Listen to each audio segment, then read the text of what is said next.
Good morning once again, good people. Into November we go. So I turned 70 this week. That's a milestone for me in some ways, and it's catching me a little bit differently than I expected.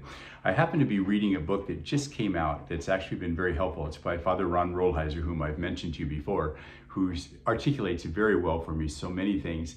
But it's about the spirituality of the last years of our lives. It's called Insane for the Light. Very, very insightful, as are all of his books. I recommend it highly. Insane for the Light by Father Ron Rolheiser. One of the little anecdotes he gives in there, he's quoting something from Father Richard Rohr, who many of you have read also.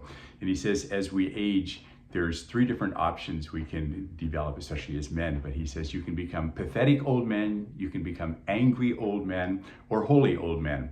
And he defines pathetic old men as those who just can't accept the fact that they're getting old. And instead they try to pretend they're still in their 40s or 50s. And everyone knows better, including them. But it's just a pathetic way to live, sad way to live, really. Angry old men are those who just can't let go of bitterness, can't let go of the struggles that they've had in their lives.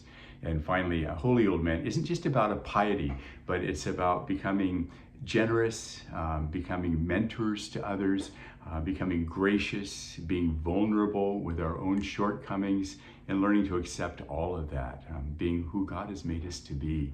So my commitment, as you would hope, as I go forward, is not to become pathetic, not to be angry, but to be holy in the deepest sense, to be fully dedicated to God, to be vulnerable, to be gracious, to be accepting, to be surrendered, and to be giving of myself to others. So pray for me, please. God bless you.